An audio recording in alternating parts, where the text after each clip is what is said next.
नमस्कार, आप देख रहे हैं AW न्यूज। जय हिंद, वंदे मातरम। स्वागत है आपका। साथियों, आज मैं आपके साथ में एक लेटर शुरू करने वाला हूं।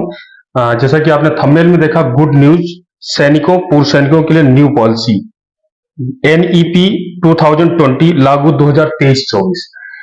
क्या ये पॉलिसी है? कौन सा ये लेटर है और कौन सी न्यू पॉलिसी है? NEP 2020 क्या है?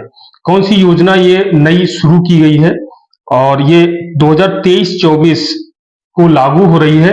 इसका क्या पूरा ये मामला इस लेटर में क्या है वो आपके साथ में शेयर करूंगा। जैसा कि आप सभी जानते हैं कि NEP 2020, इस पे हम बात कर लेते हैं, न्यू पॉलिसी।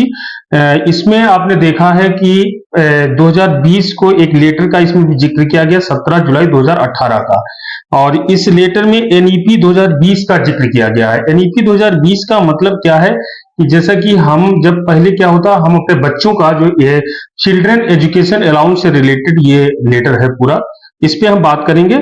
और NEP 2020 में जो लेटर जारी किया गया था, इस लेटर का यहाँ जिक्र जो किया गया है, इसमें आपको ये बताया गया था कि पहले क्या होता था कि हम अपने बच्चे को जो दाखिला दिलाते थे तो एक कोई क्राइटेरिया नहीं था कि 5 साल तक, और 3 साल में भी लोग 4 साल की एज में भी भेज देते थे। तो अभी उसका एक क्राइटेरिया इसमें निर्धारित किया गया कि 5 साल के बाद ही आप अपने बच्चे का दाखिला दिला सकते हैं, यानी कि बच्चे की एज जो है 6 साल, आप यानी कि 6 साल शुरू हो जाना चाहिए और छठा ईयर तो आप उसका दाखिला, आप उसका एडमिशन करा सकते हैं।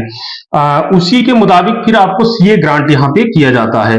तो सैनिकों के लिए जो CEA यानी कि चिल्ड्रन एजुकेशन अलाउंस ग्रांट किया जाता है, तो वो क्लास 1 to 12 तक ग्रांट किया जाता है। उसके साथ ही साथ और भी डिप्लोमाज के लिए भी आपको CA मिलता है। तो यहाँ पर ये लेटर जो जिक्र किया है, इसका सब्जेक्ट हम आपके साथ मेन पॉइंट आपके साथ शेयर करता हूँ, पूरा जिक्र करने से कोई फायदा नहीं होगा। सब्जेक्ट है reimbursement of children education allowance and hostel subsidy in accordance with the new education policy 2020, यानी कि ये यहाँ पे सब्जेक्ट दिया है जो न्यू चिल्ड्रन एजुकेशन अलाउंस का पॉलिसी 2020 का है, जैसा कि मैंने आपको बताया। यहाँ पर 17 जुलाई 2018 का वो लेटर का भी जिक्र किया गया। The government of India has implemented the new education policy NEP 2020। आगे यहाँ जब मेन जो बेनिफिट है, जिसके लिए गुड न्यूज की बात की जाती है, खुशखबरी की बात कही गई, वो यहाँ पे क्या है वो आपके साथ शेयर करता हूँ। The CEA and the hostel subsidy is the admissible in the respect of the children studying from 3 classes before class 1 to 12। अब आपको पहले जो भी क्लेम मिलता था तो क्लास 1 से, यानी कक्षा 1 से कक्षा 12 तक जो भी आप क्लेम ग्रांट करते थे, लेकिन अभी क्या है, उससे पहले भी जो क्लासेस यहाँ पे होती हैं उनको भी इसमें शामिल किया गया है। जैसा कि आप जानते हैं 3 क्लासेस कौन कौन से, नर्सरी, LKG, UKG, आप जो भी है नर्सरी स्टैंडर्ड जो होता है उसको भी, KG नर्सरी स्टैंडर्ड को भी इसमें शामिल कर दिया गया है, उसका भी आप क्लेम यहाँ पे कर सकते हैं। साथ ही आगे यहाँ लिखा, and also for the initial 2 year of the diploma certificate course, polytechnic, ITI, engineering college, if the child purchase the course after passing 10th standard, यानी कि क्लास 10th के पास करने के बाद में जो भी आप कोर्स परचेज करते हैं तो आपको जो यहाँ डिप्लोमा सर्टिफिकेट दिया गया, कोर्स, पॉलिटेक्निक, उसके बाद ITI इंजीनियरिंग, यानी कि 2 साल का, यहाँ भी ये भी आप क्लेम कर सकते हैं। आगे फिर क्या लिखा हुआ है, further it has also been decided to grant one time relaxation of the reimbursement of CEA hostel subsidy to the those government employees.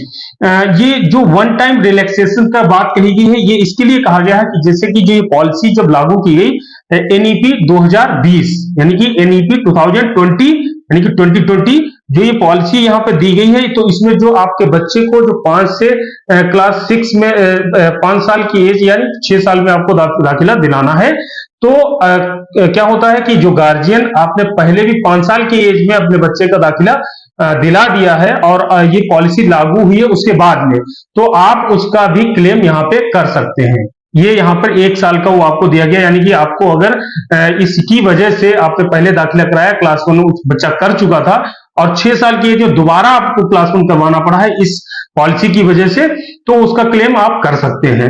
तो जो पिछला आपका 1 साल का यहाँ पर रिलैक्सेशन यहाँ पे दिया है। और आगे यहाँ लिखा है, the OM shall come into the effect from the academic year 2023-24 onward. 2023-24 का जो एकेडमिक ईयर है उसके लिए वहां से ये योजना लागू की जा रही है, ये सर्विस लागू की जा रही है। तो ये 14 मार्च 2024 का लेटर जारी किया गया है। लेटर जारी किया गया है ministry of personnel public grievance and pension department of personal and training. ये सभी के लिए है, चाहे सर्विस मेंबर हो, जो सर्विस सोल्जर है वो सर्विंग है उनके लिए भी, और जो रिटायर्ड यानी कि भूतपूर्व सैनिक है उनके लिए, उनके बच्चों के लिए भी है। तो आपको अपने अप्लाई करने के लिए आप अप्लाई करें। जब भी आप अप्लाई करते हैं तो आपका बच्चा जो आपका नर्सरी स्टैंडर्ड में होता है उसके लिए भी आप क्लेम कर सकते हैं। बहुत अच्छी जानकारी है सभी के लिए। ये जानकारी आप सभी तक शेयर करें, इस वीडियो को शेयर करें ताकि ये जानकारी हर किसी तक पहुंचे। और जो क्लास 1 का वेट करते हैं तो वो अपना यहाँ पर नर्सरी का भी क्लेम करने के लिए आप अप्लाई कर सकते हैं। जैसे ही आपका अप्लाई करने का टाइम आता है, जो आप पॉलिसी जब एजुकेशन सीए के लिए अप्लाई करते हैं मई से लेकर नवंबर तक, तो उसमें आप नर्सरी और नर्सरी स्टैंडर्ड का भी अप्लाई कर सकते हैं। आपके बच्चे अगर नर्सरी स्टैंडर्ड में हैं तो जरूर उसको अप्लाई करें। उम्मीद करता हूं ये वीडियो आपको पसंद आया होगा। वीडियो पसंद आया तो वीडियो को लाइक करें, शेयर करें, चैनल पर पहली बार है चैनल को सब्सक्राइब करें, बेल आइकन का बटन दबाना ना भूलें ताकि हर वीडियो का नोटिफिकेशन आप तक पहुंचता रहे। धन्यवाद, जय हिंद, वंदे मातरम। मिलते हैं नेक्स्ट वीडियो में।